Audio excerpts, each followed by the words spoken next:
everybody, welcome back to Caffeine Gaming. We're here at Twickenham today, the home of British rugby, except we're not here for rugby. Today, we're having the big unveiling of XL, who is a UK-based esports organisation. You may have seen them in the LEC, having their new facility based right here. So let's go take a look.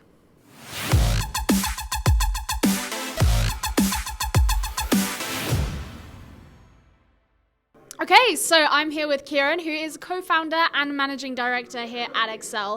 So the first question I have to ask you is, why Twickenham? So I think we've been speaking to the guys at Twickenham for over a year now. We actually met them at a London and Partners event where they invited just people that are doing cool stuff in London to talk, and esports was quite a hot topic at the time. Spoke to them and they were talking about an event they had planned coming up, which transpired that it was the Face It event. And they were just looking at other things they could do in esports and how they could build their esports strategy. And we kind of helped them in the past year just understand about the space, understand how to best activate in it. And then coincided sort of 6 months ago with the LEC application, our first round of significant investment, them looking at doing more stuff in esports. Hey, why don't we put our esports training facility here? On the other side, from a branding point of view, huge for us to be based in the home of English rugby. I mean, we're trying to brand ourselves as this UK British esports team. So having that link is huge for our brand. So. Yeah, I love it. And we're obviously, of course, here today to visit your new facility. So explain to us some of the thought process that went into building this place, some of the things that you have here available for your players and staff. Yeah, so I think we have both sort of solo play streaming rooms for the more sort of chilled out time that the players have, and then we have dedicated practice rooms, or scrim rooms as we call them, where players do team play, and that is, hardcore practicing against another team, or even some competitive online tournaments. So those rooms are for kind of that area. We brought an interior designer in, kind of gave the spec of what we need in the space, and kind of discussed a few options of layout with them, and this is the one we thought was best, so we went with it. Okay, so it may be a bit early days, but do you have any plans to maybe expand into other games? So I think we're definitely all focused on League of Legends right now. I think we want to build a successful model around this game before we look at expanding.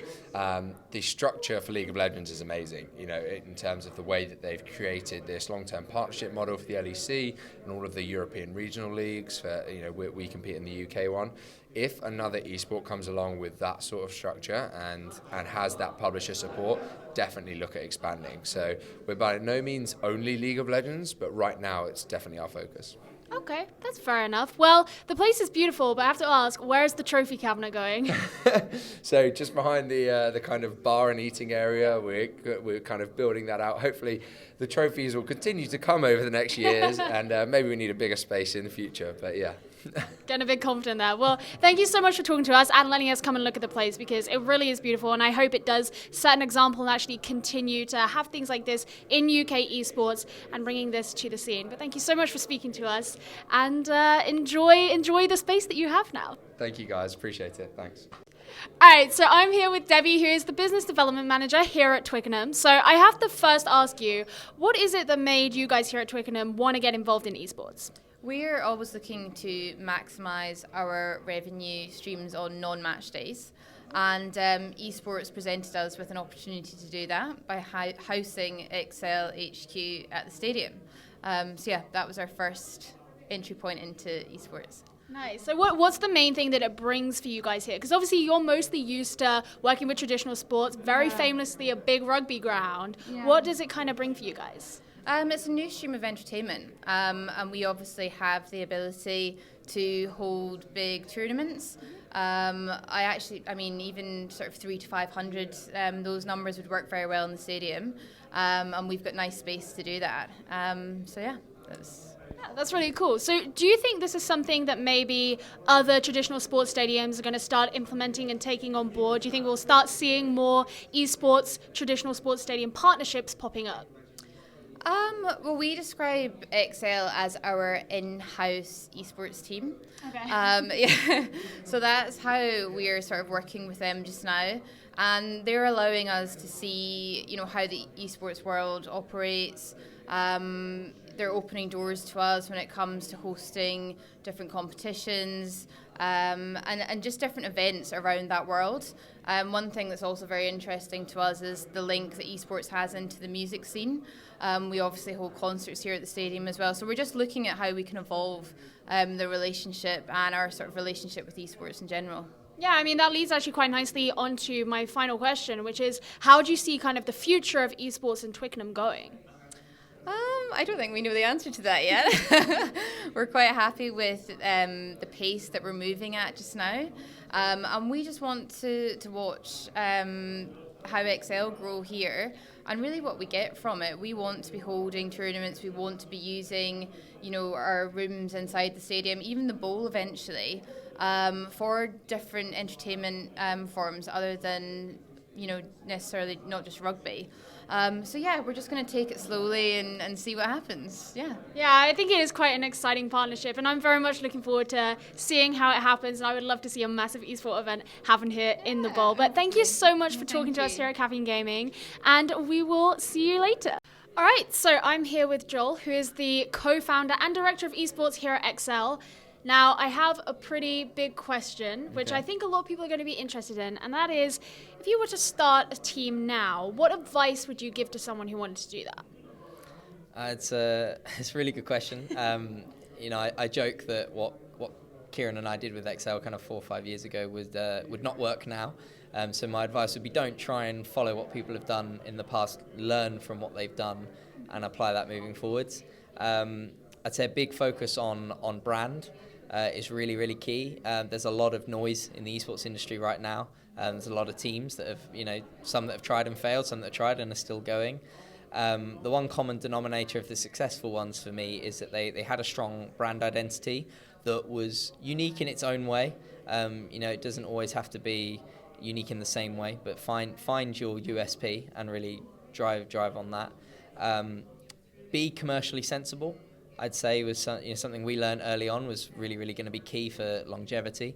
So don't spend all your money really, really quickly. Invest smartly. Try to ensure that in every decision you are considering the commercial side of it, whether it's something that you can gain immediate gain from or future gain, such as growing a fan base. Pay attention to those things, because in the long run that's going to be what helps you secure better partnerships, better investment opportunities, and then follow your passion. It's no secret in XL's history that we've tried multiple different esports games. Luckily, because of the people in XL, we always had at least one person that was deeply, deeply passionate about an esport before we went into it. It is smart to look at which esports have traction and have big audiences, but equally you've got to be doing something that you're going to be really passionate about and want to go the extra mile and put more hours into. So I'd say it's that. I'd say it's focus on brand, always consider the commercial aspect of something, and then follow your interests and your passion. Yeah, I completely agree. Everything has to be based on passion. You've got to have a love for what you're doing. Well, okay, just to round things off here, I have to ask, what is the proudest achievement that you have done here with XL? I'm wondering if maybe it's here at Twickenham, but I don't want to assume anything. Sure. I mean, yeah, this is clearly one of the proudest things we've done. It's an amazing accomplishment for us to be based here and to have this prestigious sports venue kind of in collaboration with us. If you forced me to pick kind of a proudest moment, it would be Spring Split 2019, week 1, getting our first win in the LEC. At that point, that was when I was really pinching myself and realising that not only was this, it's a dream come true. It really is, and it's cliche to say, but for someone like me and like Kieran, we'd been building up to trying. We've been watching the LCS as it was for years, that was the big leagues and the big stages where we wanted to get to, and being there kind of week 1 and getting that first win, I can't tell you how good that felt. Yeah, it's a big deal. The LEC is huge. I mean, you don't have to even be a massive league fan to know that. It's massive. Yeah, everyone who is... I think that's the beauty of esports sometimes, is the cross-pollination of audiences. Yeah. And even before I knew how to play League of Legends, I was watching Pro League of Legends just because, we support other esports. And so, yeah, you're absolutely right. Yeah. Well, good luck with everything you have going on here, and the facility is amazing. It has been amazing to have a look around it, and I feel super honoured. And thank you for talking to us today. No, thank you very much for inviting me to speak.